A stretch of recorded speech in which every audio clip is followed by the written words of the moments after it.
ದುಡ್ಡು ಕಟ್ಟಿದ್ರೂ ಸುಡುಗಾಡ ಸಿದ್ಧರಿಗೆ ಇದೆಂತಹ ಸಂಕಷ್ಟ. ಸೂರ್ಕೊಡಿ ಅಂತ 33 ಕುಟುಂಬಗಳು ಈಗ ಗೋಳಾಡ್ತಾ ಇದ್ದಾವೆ. ದುಡ್ಡು ಕಟ್ಟಿದ್ರೂ ಕೂಡ ಕಷ್ಟ ಅನ್ನೋದು ಮಾತ್ರ ತೀರ್ತಾ ಇಲ್ಲ. G+1 ಮನೆಗಳಿಗಾಗಿ ಬಡ ಕುಟುಂಬಗಳು ಕಾದು ಕುಳಿತಿವೆ. ಆಮೆಗತಿಯ ಕಾಮಗಾರಿ, ಸರ್ಕಾರದ ನಿರ್ಲಕ್ಷ್ಯ, ಇದರ ಪರಿಣಾಮ ಮನೆ ಸಿಗಬೇಕಾದವರಿಗೆ ಮನೆ ಸಿಗ್ತಾ ಇಲ್ಲ. ಸುಡುಗಾಡ ಸಿದ್ಧರಿಗೆ ಇನ್ನೂ ಹಸ್ತಾಂತರವಾಗಿಲ್ಲ ಮನೆಗಳು. ಹಾವೇರಿಯ ಹಲವು ಕಡೆ ಜೋಪಡಿ ಶೆಡ್ನಲ್ಲೇ ವಾಸವಾಗಿದ್ದಾರೆ ಸುಡುಗಾಡ ಸಿದ್ಧರು. G+1 ಮನೆಗೆ 1 ಲಕ್ಷ ಹಣ ಕಟ್ಟಿದ್ದಾರೆ. G+1 ಮನೆ ಕಟ್ಟೋದಿಕ್ಕೆ ಹಣ ನೀಡಲಾಗಿತ್ತು. ಅಲೆಮಾರಿ ಅಭಿವೃದ್ಧಿ ನಿಗಮ, ಆ ನಿಗಮದಿಂದ 33 ಲಕ್ಷ ಹಣ ರಿಲೀಸ್ ಆಗಿದೆ. ನಿಗಮ ಕೊಟ್ಟಂತಹ ಹಣ ಪಡೆದುಕೊಂಡು ಅಧಿಕಾರಿಗಳು ಗಪ್ಚುಪ್ಪಾಗಿದ್ದಾರೆ. ಸುಡುಗಾಡ ಸಿದ್ಧ ಕುಟುಂಬಕ್ಕೆ ಮನೆ ಹಂಚಿಕೆ ಮಾಡಬೇಕಾದಂತಹ ಅಧಿಕಾರಿಗಳು ಮಾತಾಡ್ತಾನೆ ಇಲ್ಲ, ಕೆಲಸನೂ ಕೂಡ ಆಗಿಲ್ಲ. ಸರ್ಕಾರದ ವಿರುದ್ಧ ಆಕ್ರೋಶವನ್ನ ಹೊರಹಾಕಿದ್ದಾರೆ ಸುಡುಗಾಡ ಸಿದ್ಧರು.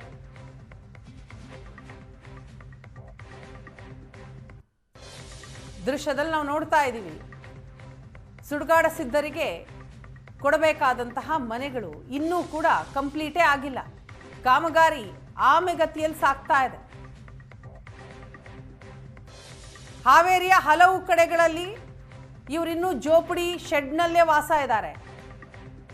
ಮನೆಗೆ 1 ಲಕ್ಷ ಹಣ ಕಟ್ಟಿದ್ದಾರೆ ಇವರು, ಆದರೆ ಇನ್ನೂ ಮನೆ ರೆಡಿ ಆಗಿಲ್ಲ. ಅಲೆಮಾರಿ ಅಭಿವೃದ್ಧಿ ನಿಗಮದಿಂದ 33 ಲಕ್ಷ ಹಣ ರಿಲೀಸ್ ಕೂಡ ಆಗಿದೆ. ಆದರೆ ಹಣ ಪಡೆದಂತಹ ಅಧಿಕಾರಿಗಳು ನಿರ್ಲಕ್ಷ್ಯ ತೋರ್ತಿದ್ದಾರೆ. ಈ ಕುರಿತಾಗಿ ನಮ್ಮ ಪ್ರತಿನಿಧಿ ಅಲ್ಲಿನ ವಾಸ್ತವ ಸ್ಥಿತಿಯನ್ನ ವಿವರಿಸಿದ್ದಾರೆ ನೋಡಿ. ಹಾವೇರಿ ನಗರದ ಹೊರಭಾಗದಲ್ಲಿರುವಂಥ ನಾಗೇಂದ್ರನಮಟ್ಟಿ ಅನ್ನುವಂಥ ಒಂದು ಏರಿಯಾ ಇದೆ. ಅದರ ಪಕ್ಕ ಶಾಂತಿನಗರ ಅನ್ನುವಂತಹ ಸ್ಥಳದಲ್ಲಿ G+1 ಮನೆಗಳನ್ನು ನಿರ್ಮಾಣ ಮಾಡಲಾಗ್ತಾ ಇದೆ. 480 ಮನೆಗಳ ಇಲ್ಲಿ ನಿರ್ಮಾಣ ಆಗ್ತಾ ಇದೆ.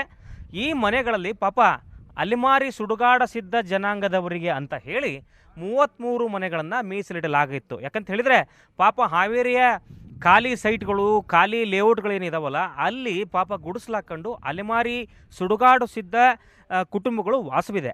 ಆ ಪಾಪ ಅವ್ರಿಗೊಂದು ಅನುಕೂಲ ಆಗಬೇಕಂತ ಹೇಳಿ ಇಲ್ಲಿ 33 ಮನೆಗಳನ್ನು ಅವರಿಗಾಗಿ ಮೀಸಲಿಡಲಾಗಿದೆ. ಸುಡುಗಾಡು ಸಿದ್ಧ ಜನರಿಗೆ 33 ಮನೆಗಳನ್ನು ಕಟ್ಟಲಿಕ್ಕೆ ಸರ್ಕಾರಕ್ಕೆ ವಂತಿಗೆ ತುಂಬಬೇಕು. ಅಂದರೆ ಒಂದು ಕುಟುಂಬ ಇಷ್ಟು ವಂತಿಗೆ ತುಂಬಬೇಕು ಅಂತ ಇರುತ್ತೆ. 1 ಲಕ್ಷ ರೂಪಾಯಿ ತುಂಬಬೇಕಿತ್ತು. ಪಾಪ ಸುಡುಗಾಡು ಸಿದ್ಧ ಜನ ದುಡ್ಕೊಂಡು ತಿನ್ನೋರು, ರಟ್ಟೆ ಮೇಲಿನ ಬದುಕವ್ರದ್ದು, ಅವ್ರು ಎಲ್ಲಿ ತುಂಬುತ್ತಾರೆ 1 ಲಕ್ಷನ? ಹೀಗಾಗಿ ನಮ್ಮ ಕಡೆಯಿಂದ ತುಂಬೋದಾಗಲ್ಲ ಅಂತ ಹೇಳಿದರು. ಅದಕ್ಕಾಗಿ ಪರಿಶಿಷ್ಟ ಜಾತಿ, ಪರಿಶಿಷ್ಟ ಪಂಗಡಗಳ ಅಲೆಮಾರಿ ಅಭಿವೃದ್ಧಿ ನಿಗಮದಿಂದ 33 ಲಕ್ಷ ರೂಪಾಯಿನ ವಂತಿಗೆ ಕೊಟ್ಟಿದ್ದಾರೆ. ಆಲ್ರೆಡಿ ಅಲೆಮಾರಿ ಅಭಿವೃದ್ಧಿ ನಿಗಮದಿಂದ 33 ಲಕ್ಷ ವಂತಿಕೆಯನ್ನು ನಗರಸಭೆಯ ಅಧಿಕಾರಿಗಳು ಗುತ್ತಿಗೆದಾರರಿಗೆ ಕೊಟ್ಟಿದ್ದಾರೆ. ಆದರೆ ಇದುವರೆಗೂ ಕೂಡ 33 ಮನೆಗಳನ್ನು ಅವರಿಗೆ ಹಸ್ತಾಂತರ ಮಾಡಿಲ್ಲ. ಇದು ಇವತ್ತು ದುರಂತ. ಅಲೆಮಾರಿ ಸುಡುಗಾಡು ಸಿದ್ಧ ಜನರ ಪರಿಸ್ಥಿತಿ ಹೇಗಿದೆ ಗೊತ್ತಾ? ಜೋಪಡಿಯಲ್ಲಿ ಬದುಕು ಇವತ್ತು ಮಾಡ್ತಿದ್ದಾರೆ. ಅವರು ಎಲ್ಲೆಲ್ಲೋ ಖಾಲಿ ಜಾಗಗಳಲ್ಲಿ ಉಳ್ಕೊಂಡಿದ್ದಾರೆ ಹಾವೇರಿ ನಗರದಲ್ಲಿ. ಆ ದೃಶ್ಯಗಳನ್ನು ಕೂಡ ನಾನು ನಿಮಗೆ ತೋರಿಸ್ತಾ ಹೋಗ್ತೀನಿ. ಇವತ್ತು ಅಲ್ಲಿ G+ ಮನೆಗಳನ್ನು ತೋರಿಸಿದ್ದೆ. ಇಲ್ಲಿ ಪಾಪ ಜೋಪಡಿ ಹಾಕ್ಕೊಂಡು ಅಲೆಮಾರಿ ಜನಾಂಗದವರು ಯಾವ ರೀತಿ ವಾಸವಾಗಿದ್ದಾರೆ, ಸುಡುಗಾಡು ಸಿದ್ಧ ಜನಾಂಗದವ್ರು ಯಾವ ರೀತಿ ವಾಸವಾಗಿದ್ದಾರೆ ಅಂತ ನೋಡ್ಬೋದು ನೀವು. ಸುಡುಗಾಡು ಸಿದ್ಧ ಜನಾಂಗ ಈಗ ಪಾಪ ನೋಡ್ಬೋದು ನೀವು. ಸುಡುಗಾಡು ಸಿದ್ಧರು ಅಲೆಮಾರಿಗಳವರು ಊರಿಂದ ಊರಿಗೆ ಓಡಾಡಿರೋರು ಜೀವನ ಉಪಯೋಗಕ್ಕಾಗಿ. ಅಲ್ಲಿ ನೋಡ್ಬೋದು ನೀವು ಪಾಪ ಇವತ್ತು ಜೋಪಡಿಯಲ್ಲಿ ಮಲಗುವಂಥ ಪರಿಸ್ಥಿತಿ. ಸಣ್ಣ ಮಕ್ಕಳು ನೋಡಿ, ಕೃಷ್ಣ ಇದ್ದಂಗಿದೆ ಮಗು. ಆ ಪರಿಸ್ಥಿತಿನ ನೋಡ್ಬೋದು ನೀವು. ಎಳೆ ಮಕ್ಕಳನ್ನ ಇವತ್ತು ಇಟ್ಕೊಂಡು ಇವತ್ತು ಜೀವನ ಮಾಡ್ತಾ ಇದ್ದಾರೆ ಅಲೆಮಾರಿ ಸುಡುಗಾಡು ಸಿದ್ಧ ಜನಾಂಗದವರು. ಇವತ್ತಿನ ಪರಿಸ್ಥಿತಿನ ಗಮನಿಸ್ಬೋದು ನೀವು.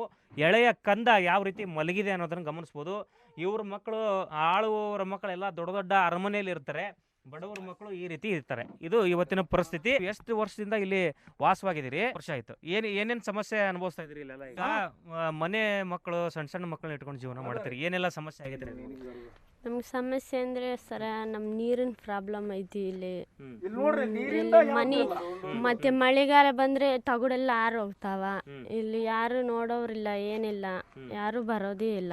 ಒಬ್ರು ಮಳೆಯಿಂದನೇ ಒಬ್ರು ಸತ್ತೋಗಿದ್ದಾರೆ ಅಲ್ಲಿ. ಒಂದು 6 ತಿಂಗಳಾಯ್ತು. ಹೌದು. ಈ ಪರಿಸ್ಥಿತಿಗಳನ್ನು ಗಮನಿಸಿ ಆದಷ್ಟು ಬೇಗ G+1 ಮನೆಗಳನ್ನು ಬಡವರಿಗೆ, ಅಲೆಮಾರಿ ಜನಾಂಗದ ಸುಡುಗಾಡ ಸಿದ್ಧ ಜನಾಂಗದವರಿಗೆ ಅನುಕೂಲ ಮಾಡಿಕೊಡ್ಬೇಕು ಅಂತ ಹೇಳಿ ಸುವರ್ಣ ನ್ಯೂಸ್ ಕಳಕಳಿಯಾಗಿ ಇವತ್ತು ಸರ್ಕಾರಕ್ಕೆ ಆಗ್ರಹಿಸ್ತಾ ಇದೆ. ಕ್ಯಾಮ್ರಾ ಪರ್ಸನ್ ರಾಜು ಜೊತೆ ಪವನ್, ಏಷ್ಯಾನೆಟ್ ಸುವರ್ಣ ನ್ಯೂಸ್, ಹಾವೇರಿ.